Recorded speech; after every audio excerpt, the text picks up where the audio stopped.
ак үйдүн жанына олуңардан эмне келет дегенде буларга мыйзам иштеген жок. Булар тек Айбек ак үйгө ким кирип атат, ким чыгып атат, бүт баарын карап тура турган жер. Билесиңер, мына 1-2 айдан бери Чирмаш Доронов деген бир киши үйүнөн күч менен сот аткаруучулар тарабынан чыгарылып, үйүнүн алдында боз үйдө жашап атат. Өзүм үйүмө кире албай атам деп. Ошого окшогон карапайым байкуштарга мыйзам иштеп атат. Күч менен барып чыгарышты, үйүн кулпулашты. Боз үйдө күн өткөрүп атат азыр. Өткөндө дагы 2-3 жолу мага арызданып ыйлап келип кеткен. Ошол убакта мен турган мына илеген асман тиреген имарат. Бул болсо ак үй. Ак үй стратегиялык объект. Биз ак үйдүн жанында турабыз. Парктын ичине паркты бузуп, ак үйдүн жанына олуңардан эмне келет дегенде онда олигархтар бизнес-центр кеңсе салышкан. Буларга мыйзам иштеген жок. Булар олигархтар маселесин чечип алат экен көрсө, байлар. Мыйзамдын дагы мына карабастан эле салган мына парктын ичинде стратегиялык объект, ак үйгө ким кирип атат, ким чыгып атат, бүт баарын карап тура турган жер. Мына буларга мыйзам иштеген эмес. Парламент трибунасынан да көтөргөнбүз. Мына паркты бузуп эле ошол жерге үй курушкан. Тиги карапайым Чирмаш деген байке үйүнөн түртүрүлүп чыгып, мыдыр эткен байлыгы жок ошол жерде жүрөт. Өмүр бою Россияда иштеп, таап келген акчасын курган үйүн тарттырып жиберди. Мына ушул көп өлкөлөрдө олигархизация деген проблема бар. Олигархтардын топтору келип, бийликти келип, парламентти алабыз дешет, шаардык кеңештерди алабыз дешет. Мына Бишкек шаарында деле бир жакшы майлуу сүттүн жерлердин бардыгын, жакшы жерлердин бардыгын бир 10-15 бай бөлүп алгандай эле таасир калтырат да мага. Бүт ошолордун жанагы атактуу фамилиялардын жерлери, үйлөрү.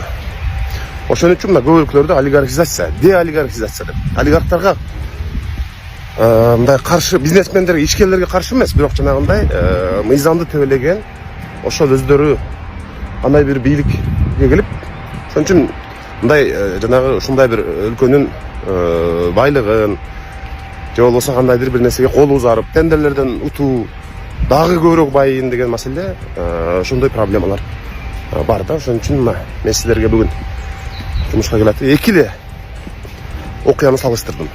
Ак үйдүн жанындагы бул кеңсе мыйзамсыз курулган. Жана ошондой эле боз үйдө жашап аткан биздин Чирмаш деген Кыргызстандын жараны тургунубуз. Ага мыйзам иштеп атат. Буларга мыйзам иштеген жок. Курду, чечти. Мына олигархизация деген ушул туугандар. Урматтуу шаардыктар, урматтуу мекендештер, мына Ош шаарында Олимп мектеби жана Ломоносов мектебинин тегерегиндеги маселе боюнча мен азыр сиздерге жеринен көрсөтүп коеюн деп чечтим. Анткени көргөнү деле, көрбөгөнү деле ар кандай пикир айтып атат. Ошон үчүн мен сиздерге мындай так маалыматты берип коеюн. Биринчиден, Олимп мектеби бул жеке менчик мектеп эмес. Көпчүлүгүңүздөр айтып атасыздар, Ломоносов мектебин көчүрүп, жеке менчик мектепке эски Ломоносовду берип атасыңар деп. Эч кандай андай эмес. Олимп мектеби бул мамлекеттик мектеп. Биз эч кандай мамлекет курган имаратты жеке менчик мектепке берип аткан жерибиз жок. Бул калп. Экинчиден, Олимп мектебинин балдары жөнүндө ушул эч кандай шарты жок, бала бакчага багытталган ушул чакан имаратта бүгүнкү күндө Олимп мектебинин балдары окуп келет. 350 орундуу бала бакча деп курулган имаратта 1200 окуучу окуп атат Олимптин. Биз бул балдарды кайда алып барабыз? Эмне кылышыбыз керек? Ошондуктан чечимди чыгарып туруп, жакшынакай кылып жаңы мектепке көчүрүү чечими кабыл алынган 1 жыл мурун. Эми бул мектеп мына спорт залы жок. Азыр мен сиздерге ашканасын көрсөтүп берем. Кандай жерде биздин балдар мындай кандай ашканадан тамактанышат.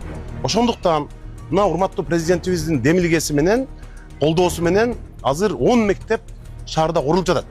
Андан сырткары республикалык бюджеттен жеке менчик мектеп болуп, Ош шаарында ушул күндөрү 20га жакын мектеп курулуп атат. Ошого биз мындай Кудайга шүгүр дешибиз керек да. Эми мына кааласаңыздар ичин көрсөтүп коем мына сиздер. Бул бала бакчага багытталган мектеп. Спорт залы жок, ашканасы жок. Мына караңыздар, мына зал ушул мына. Ушул эч кандай бир курулуш нормаларына туура келбейт. Мына балдардын 1200 окуучу окуган мектептин мына залын қараңыздар, коридорды. Мына 1,5 метр. Мына ушундай жерде бізде 1200 бала оқып жатады. Бұл біріншіден. Екіншіден, урматтуу шаардыктар, бізге балабақшаға да жетишпейт. Біз бұл Олимп мектебин жаңы имаратқа көчүргөндөн кийин біз бұл жерде 350 балаға ылайыкташкан балабақша кылып жасап атабыз. Шаарда 350 баланын балабақша маселеси чечилип атат. Эми ушу Олимп мектебин эмне үчүн көчүрөсүңөр деп бизди урушуп атасыңар. Тетиги Төлөйкөндө даяр имарат бар эле деп. Даяр мектеп турат, Олимп мектебин ошоко көчүргөн. Ал жерде Төлөйкөндө өзүнүн жергиликтүү жашоочулар бар биринчиден. Экинчиден, ал жер 275 орунга ылайыкташкан мектеп. Ал жерде 2 смен кылганда дагы биз араң 500дөн бир аз ашуун баланы баткырабыз. 1200 баланы ал жактан эмне 4 жолу 500 мен окутабызбы? Эми эң маанилүүсүн караңыздар. Олимп мектеби эмне үчүн Олимп көчүш керек, эмне үчүн Олимп көчүш керек дейсиңер. Мына туугандар, ашканасы мына. Балдардын тамактанган ашканасы мына Олимп мектебинин. Эми ушул жерде кармайлыбы биз? Эми мына Ломоносов мектеби көчүп келген, азыркы балдар окуп аткан мектепти көргөзүп койду. Как будто жанагы интернетте биздин балдар кайда барып окуйт деп мындай келип бул жерге басып келбеген бир анча-мынча адамдар жазган болушу мүмкүн, же ошондой түшүнүп алышы мүмкүн. Мына азыркы балдар мына ушундай мектепте окуйт.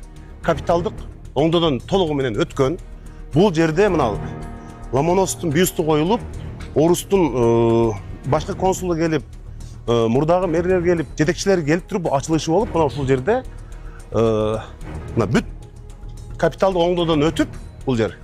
Ушул жерде как будто биз Ломоносовдун балдарын бир көчөгө калтырып, анан ошол жака бир мектеп куруп, Олимп мектебинин окуучуларын киргизип койгондой түшүнүп кабыл алдык. Мына туугандар, көргүлө, спорт залы бар. Жакында биз футбол аянтчасын куруп берели деп атабыз. Болгон мүмкүнчүлүк бар. Ломоносов мектебинин балдары, Олимптин балдары бизге шаарда биз бала деген бала. Биз аларды бөлбөйбүз. Бардык шарттарды түзүп беребиз, колубуздан келишинче аларга билимдин сапатын жакшыртканга аракет кылабыз. Мына мисалы залдарды карагыла, мына. Жанагы Олимп мектебиндеги 1 метрлик залды карагыла. Мына коридор бул. Мына бул мектеп, Ломонос мектеби көчүрүлгөн мектеп. Мына ушул мектепте балдар билим алып атат. Эми ушул жерден жанагындай чымындан пил жасагандын такыр зарылчылыгы жок. Ошондуктан биз мурда кабыл алынган чечим калат. Эч бир чечимибизди өзгөртпөйбүз. Мурда кандай чечим кабыл алынса, мына ошол бойдон кетебиз. Бул биздин мындай так позициябыз, так жообубуз ушул.